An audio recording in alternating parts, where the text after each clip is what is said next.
Hey everyone, and welcome back to the Red Path.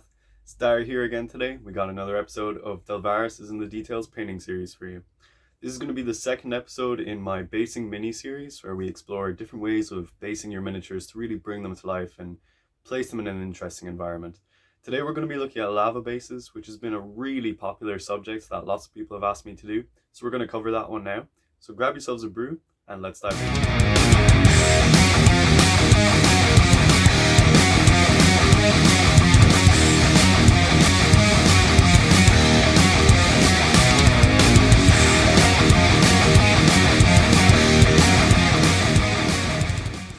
Okay, so lava bases. It's an interesting one, right? Now, I would say that this basing method, it's a little bit more advanced than the kind of standard basing that you might see elsewhere. You know, your typical war-torn wasteland or your, city fighting environment. This is kind of another level above those, and it requires an understanding of object source lighting, so OSL, and basically using a minimal amount of texture to create maximum environmental sense. But if you pull it off right, it can really ground your minis in a really interesting environment full of lighting, interesting shadows, and all sorts of really cool contrast. So don't be too intimidated if it seems difficult or anything. It's not the worst, and I hope that by explaining this, you can maybe try it out yourself, maybe come up with a different method that suits your own scheme or whatever. But basically, the actual build of the base itself is very, very simple. We're only going to use a couple of bits of rocks and some texture paints. Where it really comes to life is actually bringing that lava effect into the base, which is quite a complicated and long process. It involves a gradual build-up of different layers, followed by a lot of glazes and then some touch-ups and highlights that will really make the minis pop. Now, what can really push it a lot further is that you actually bring some of these lighting effects onto the actual minis themselves once you have them based. It's a lot easier to do this once you paint the base first and then put the mini on. Then you can see where you might need to highlight on that mini to make sure that the light looks directional. But if you do that, it can really make it seem like that miniature belongs in that environment, and it's just really cool. So it's going to be quite a fun one. I hope you're going to stick with me for it. Let's dive into the painting. Okay, so to start off with this lava base, I'm just going to talk a little bit about the actual build of it first of all. So you can see here we basically cut up a bunch of corkboard and kind of glued it together to make these rocky outcroppings. And then also we have some astro granite just kind of like splattered on in different places to create a more textured kind of overall finish. And basically what you want to do here is just very quickly kind of like put these rocks down and then go in afterwards with your astro granite to kind of bring a bit of life to this whole thing. So it's a very simple build in terms of actually putting the base together, and the key is you want to leave some areas just with nothing on them, like this big pool that we have here, because that's where we're going to be doing our lava. So you have to think about where you want your lava to be when you're building the space at the start, and kind of like how it's going to interact with everything. So one word of advice I would say is that don't bring any astro granite too far into like what I would call like the lava shoreline, like this area here or anything like that, because we can throw up much starker contrast and lighting effects if we just go straight onto the rocks and things like that. And I know it's like logical to kind of make a little bit of shoreline in some places, and I've done a little bit up here just to kind of like have a sort of varying textures and stuff going on, but the more of this like rocky outcropping you have close to the actual edge of the of where the lava is going to be, the better overall. So that's basically the build. It's very simple, and we've just given it a spray of chaos black then to finish it off. So let's start into the actual painting of the base.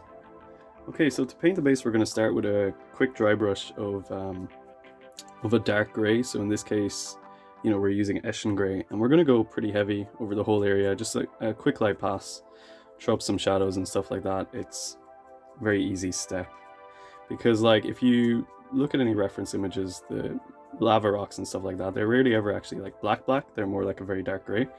So we're just going to quickly kind of pencil in this dry brush. It's a nice easy step, and overall these bases are actually really easy to paint and have a really nice effect at the end. I would say it's definitely one of the easier kind of bases in my repertoire, so to speak. But yeah, we're going to lay this down over the whole base. We're going to come back with a couple of other lighter dry brushes after this to really emphasize some of the highlights and things like that. It's really simple. So yeah, we'll tune in for that next. Okay, so next up we're going to go with a lighter dry brush with Menstratum Gray. This time we're going to focus more towards where the actual lava is going to be to get a nice little reflection starting to come up there. But we're still going to pass over basically the entire base and building up this dry brush. Now what we're probably going to do is do 2 dry brush layers of this just to emphasize the tone as we kind of get further into this. It's again very easy to do, and you'll start to see that like we're starting to get some nice reflection going on here, some nice highlights all over the base. And it's really simple, like I was saying, but it's already looking quite effective. And you'll see when we start laying down some highlights as well that it looks even better. So let's tune in after the second dry brush layer is done. Okay, so after our second dry brush, the base is kind of looking like this now, which is pretty nice. So what we're going to do is a final, very light dry brush, Corax White, to really accentuate those highlights. So this time we're really going in quite lightly and just going for a very gentle pass over those kind of areas close to where the lava is going to be, really giving off a nice shine. So this is just a very kind of quick step, and you want to go light here, because if you go too heavy, you're really going to pull those stones from a dark stone with a light highlight, like an onyx stone, to something that's more like a snowy white stone, and you really don't want that. So we're just focusing on those edges, pulling out that detail nicely. So after this, I'm going to wash the whole base with Nuln Oil. I don't think you folks need to see a tutorial on how to apply that. It's everyone knows how to use that kind of paint. But yeah, once we have that finished, we're going to start really working on the lava details then, and having some real fun with the space. So let's tune in for that then. Okay, so we have our Nuln Oil layer put down now, and we're going to start putting in some red tones. So for this, I'm basically using Wordbearer's Red mixed with Chaos Black, and we're just going to kind of go in everywhere that we want that lava to be. Now, just going to have to get you all to stick with me here on this one, and when you're doing this yourself at home, stick with it too. It's going to take us a little while to build up these lava tones, because we're effectively going from a very, very dark surface, the black of the stone, right up to a very bright surface, which is the white of the epicenter of the lava. So it's going to take us a while to build those tones up, and that's okay. Just have some fun with it, take it easy, you know, chill out. So this first one is a very dark red. It's basically like a maroon kind of tone, and that's just representing what will eventually be the utmost edges of the lava, kind of lapping up against the rocky shoreline. But we're going to lay it down over the whole thing just so we get a nice base coat going. So we're going to get that done, and then we'll come back for the next step. Okay, so we have that black and Wordbearer's Red base coat finished up now, so we're going to start going in with pretty much a pure Wordbearer's Red at this point. And we're going to leave a little bit of that initial base coat kind of towards the shoreline, so to speak, just to kind of show where the lava is darkening as it gets closer towards that kind of edge, the rocky sort of surfaces and stuff. So it's pretty simple, you know, it's just basically working up layers at this point, blending closer towards wherever you've decided your source of light is going to be. So in this case, the source of light is probably going to be the rim of the base, like where I'm working with right here. But you could have like a lava stream that's maybe coming down like this way or something, and you want to work towards that. It's whatever you're really feeling. You can play around with it, and can do some really interesting stuff if you want to work more with like a sort of river of lava, as opposed to something like an ocean or lake of lava that's quite still.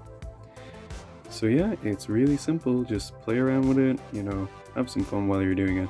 Don't be too strict on the actual lines being established as you paint. You kind of want it to be a little bit random as you work there, because, you know, lava's not like water, it flows slower, it's a more viscous kind of substance, so it's not really going to be as, you know, linear in terms of its flow. It's going to be more random and bubbly.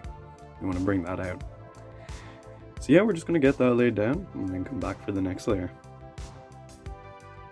Okay, so we're going to start working on the the next layer now, which is basically we've blended some Mephiston red into our previous mix. And again, we're working a little bit further in this time, staying away from that shoreline, keeping some of that previous layer down. So we're getting a sort of lighting and shadowing effect going on here. And basically, when I'm doing these reds, what I always do is just have like a big red blob on my palette of whatever the previous mix was, and when I'm introducing something like Mephiston red here, I'm just adding it into the previous mix. I'm not using straight Mephiston red. It'll make the blends that little bit easier for you, and the gradation will kind of come more naturally. So you can see here I'm being very random with how I'm applying this this next tone. It's kind of just not quite stifling it on, but not far off it either. It's just kind of like getting a feel for where I want the lava to be. And it's really simple to do, you know, we're going heaviest towards this, where I plan the source of light to be this edge of the base here, and kind of pulling out from there. And this is basically the pattern we're going to follow as we blend more and more of these red tones into the lava effect. And you'll see it start to go from something that just looks kind of red and random to a very convincing lava effect by the end of it. And again, like I said, you just got to stick it out. It takes a little bit of patience to work all these layers up when you're not necessarily seeing something rewarding immediately. You're not getting that gratification of what you're doing, but trust me, it's worth it at the end. Once we start adding in some yellows and whites, it really starts to pop and look quite nice. So let's tune in for the next step after that. Okay, so working in the next lava layer now, we're kind of at a pure Mephiston red at this point, or as close to it as we're probably going to get. And you can see we're actually starting to get quite a nice change of tone at this point. You know, it's quite a bright red starting to show through, and that's cool. That's kind of what we're looking for. It'll dry out a little bit darker, so no need to worry if the blend isn't as perfect. I'm going to create some kind of dots as well in and around where this layer is finishing, just to create some interesting sort of textures in the lava. And this is where you're really going to start to actually create the dynamic flow of your lava. So at this point, when you're kind of really laying down that Mephiston red, you want to be deciding, okay, this is the direction, this is where the lava is flowing, this is kind of how it's going about and stuff. So again, if you want that kind of stagnant, not moving sort of pool of lava, you kind of want to be focusing on a midpoint where it's all coming from. And if you want to flow, like there's kind of a bit of a flow coming up here, whoops, you want to start directing that flow. You're going to do that through this Mephiston red layer. So yeah, again, we're working on all the same principles as before, and we're going to be kind of following that for the next little while. It's nothing incredibly thrilling, but I want you all to see the moment this lava base starts to really come to life and really start to, you know, transform from a lake of ketchup into a lake of burning lava. So we're going to finish this up, and then we'll tune in for the next layer. Okay, it's time to start working some Evil Sun Scarlet now into this tone. And you can see here now we're actually getting quite a red, quite a bright tone going down. So again, we're moving closer towards where we want the epicenter to be. And we're going to have to start to be a little bit careful here about how we control where this red is going. We want to kind of make sure we're not overdoing it at this point. It's kind of a concept when it comes to layering techniques and lighting techniques, like creating lava. It can be a little bit difficult to get used to, and to be honest, it's just something you're going to have to experience for yourself. But basically, less is more in this case. Like, you can feel an urge to blend this whole part kind of further out, because you're like, there's a lot of dark parts here, but the illusion of light is often created as much by the dark areas as it is by the bright. Because the brightest part of anything, even lava, it's going to be a very small fraction of the overall effect generated. So these shadows that we're creating, these darker areas of red, are incredibly important because they'll help draw the eye towards the really bright parts of the lava. So we're not going to go too crazy here. You can see we're basically creating this avenue that the lava is after flowing down, but we're leaving all this previous shadowed area that we've created. So yeah, just be careful a little bit here. It's time to kind of start focusing in and making sure we're not going overboard anywhere. Once we have this done, we're going to move on to the next layer then. Okay, so we're going to be building up on that previous layer again, and now we're just using straight up oil red or red. So you can see it's a pretty sharp red coming on here now. We're really starting to get that brighter lava tone worked into the space. So again, yeah, we're just going to be pretty careful about how we apply this here. We're going to pay more attention to the flow of the lava that we're trying to create, and minimizing the amount of area that we're covering, just like I kind of explained in the last step. So it's not too bad, really. Again, this is like a very simple thing to do overall. It just requires patience. So we're going to get this laid down, and then we're going to move on to some even brighter reds and start working in some oranges. Start to really make this look like the kind of lava base that we want it to. So we'll tune in for that then. Okay, so we're going to start working some wild red or red into that previous mix. So this is quite an orangey red, and we're really going to start kind of bringing in the magma and lava tones at this point. And again, we're just really kind of narrowing down on our area that we're working in. As you can see here, we're really starting to focus on what will become the epicenter of the lava glow. And we're just kind of dotting out this flow pattern here. We're going to kind of feather around the edges as well, just so it's not a straight kind of line blend, you know, we don't really want that. Again, working with that kind of stippling motion, especially out towards the end of the flow. And then more towards the center, like this area here, we're just kind of playing around with that paint, moving it around in places that we want it to be. But as you can see, we're kind of less and less surface area now. We're working actually quite a small part of the base at this point. That's cool. That's what we want. And you can see we're actually really kind of starting to get that glow going now. And there's a distinct kind of flow coming on as well. So as we work more in now, we're going to start moving in with some oranges, some yellows, and then finally some whites. And then we'll be moving on to the last section of the base, which will be creating the OSL. Okay, so things are going to start heating up a little bit now. We've mixed some Troll Slayer orange into our previous mix. So we're starting to get to the real fun parts of this lava now. I hope you've managed to stick with it for this long, because you're going to start seeing some payoff now as we kind of really start to get that authentic hellfire hot glow kind of coming in.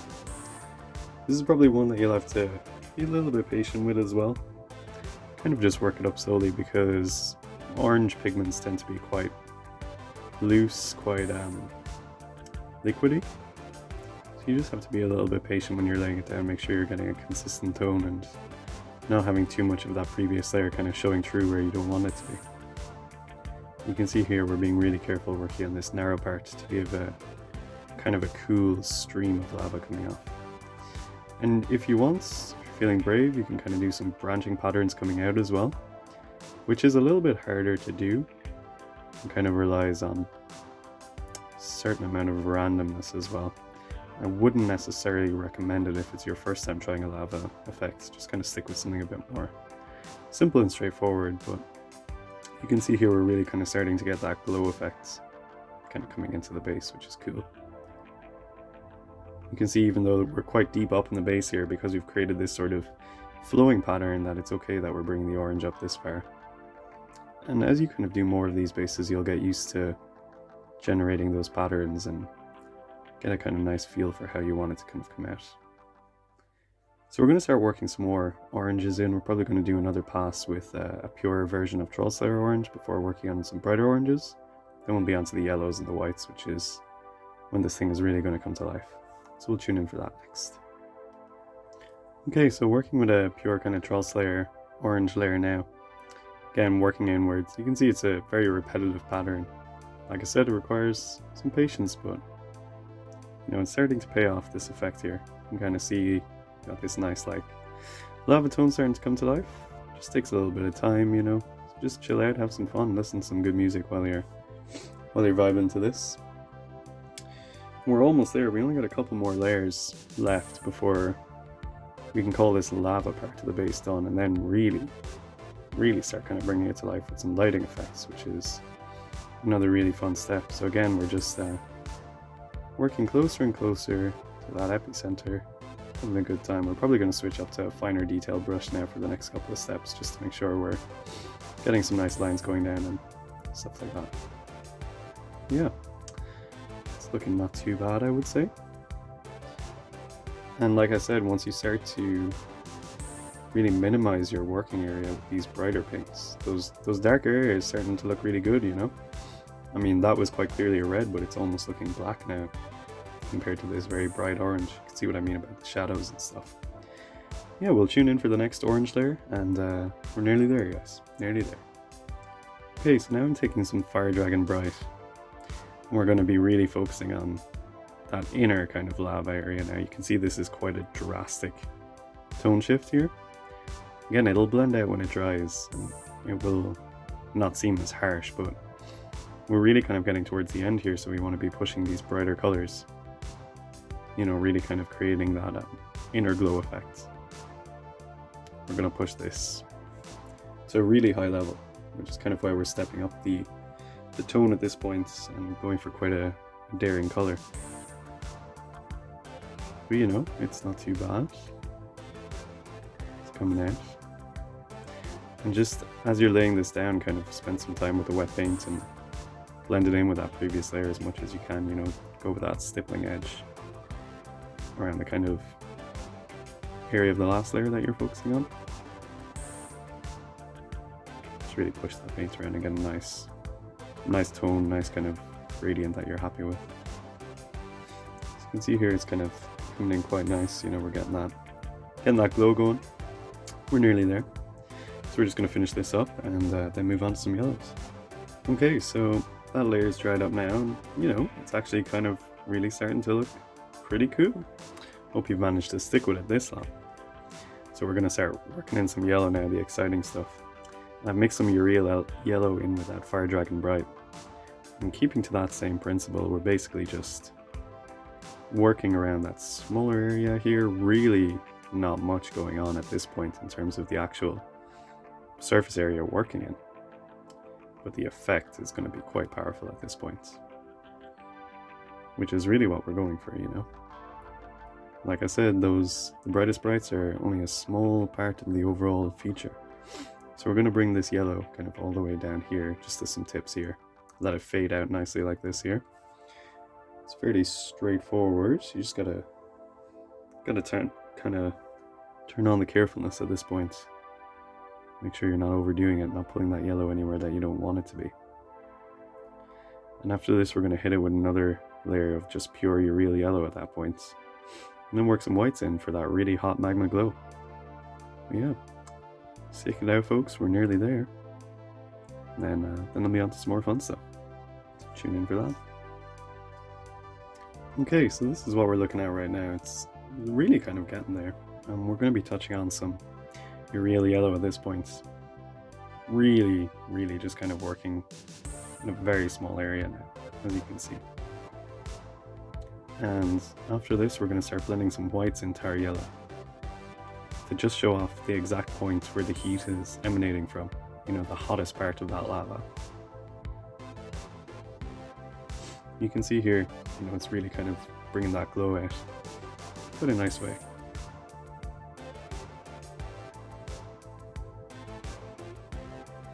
Just going to work it up here. Kind of do some areas of heat along this kind of lava stream, but just kind of dot it a little bit randomly.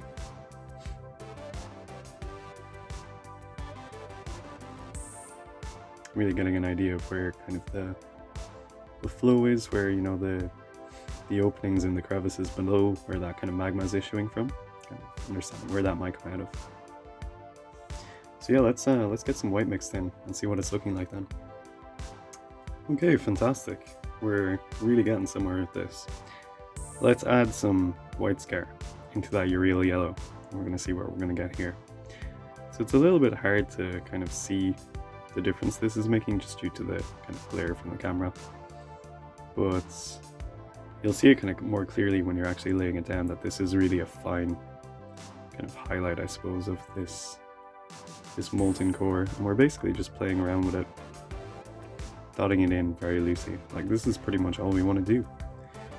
Just kind of emphasize that final glow area. Basically, I'm going to come back again with just a little bit of plain white scar and kind of blend that in the same way we've been doing before.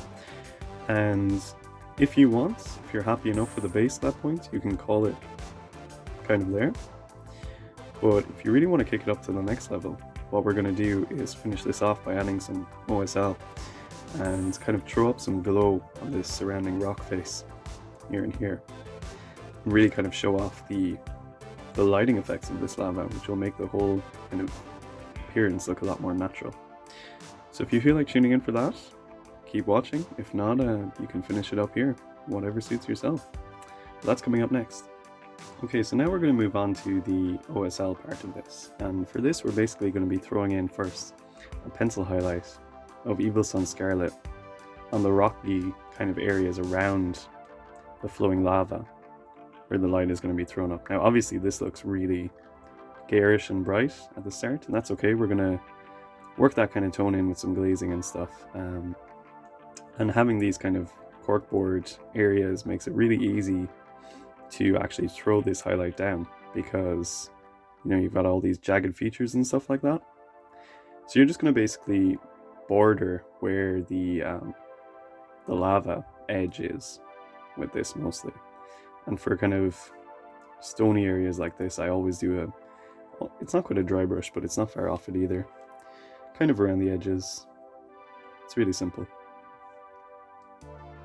And we're going to work in some glazes, some washes then, to really unite all this and create an authentic kind of idea of this lava and the glow that it's casting off.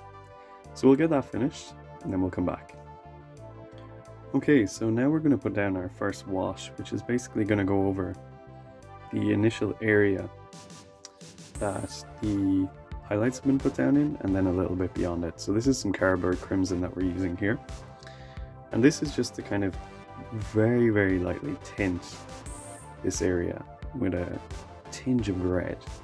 We're going to pull it a little bit further back than we naturally would with a glaze for OSL. We just wanted to kind of get an idea of where we're going to be working. Just creating that kind of shadowy red that's going to be thrown up by this lava. So basically just working all over, kind of getting into the crevices where these kind of rocky formations are and stuff like that. And you know, probably just stopping about this kind of area for now. Then we're going to start working some glazes in to really give a convincing kind of glow effect going on.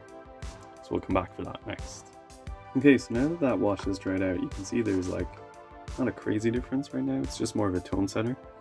But we're going to go in with a glaze of Mephiston Red at this point, kind of working over that previous wash area that we just set down. And this is going to be a gradual step of just kind of playing around with this and building it up. But we're basically going to set this glowing tone down. And we're just always moving further and further towards that kind of lava source. So we're going to do a couple of glaze passes with this and work in some brighter reds as well, until we're kind of happy with the overall glazed out tone. And then we're just going to work back some highlights and really make it all pop out. So yeah, just work towards that lava source. Take your time with it. You gotta be patient. You gotta make sure the glaze is dry before you apply anything new. And we'll see how it's looking then. Okay, so our glaze is dried out, and now we're gonna start putting down a glaze of Evil Sun Scarlet, with the same principle of kind of working over the previous area, and again, leaving some of it behind, working closer towards our light source. That's always how you get convincing OSL, is gradual build up of thin layers, thin glazes, and working towards your light source. So it's a very simple process. And once this is done, we're then going to move on to going back onto some of those highlights and touching them up, making them pop again, and really pulling out that color, that reflection that you're getting, which will really kind of emphasize the area, the glow, the overall effect, and kind of just bring it all together. And at that point, we're going to be pretty much done. I'll have some other little tips and tricks for you guys, but the core of it will be down. And you can see already, you know, there's a nice tone kind of building up here. We'll really start to pop with the highlights. So let's come back for those next. Okay, so we have our glazes put down now. Let's start working some of that Evil Sun's highlight back in. So we're just going to be going over where we initially put that highlight down and being a little bit more careful this time. Just kind of having some really defined lines, and they're going to really pop out from the glazes that we put down and really start to build up on that glow-like pattern. As you can see here, you know, we're really starting to get that come to life. And it just adds volumes to that lava as well, because it really just creates a more natural, more believable effect kind of going on. So we're just going to pass over the whole thing, just working on those highlights, kind of picking them out where it makes sense, where there's, you know, there's going to be a lot of light cast up. And we're going to work a couple more highlights in after this, brighter colors, focusing on some key elements. And that's really going to bring it all together quite nicely. So let's tune in for those next. Okay, so following on from that previous highlight, we're going to do another even lighter highlight now of Wild Rider Red. And again, we're just really focusing on those kind of key areas that we want to make pop out. You can kind of see here we're adding a little bit more volume to that glow. Key here is minimalism. We don't want to go too hard, we just want to touch on the edges closest to the glow, basically.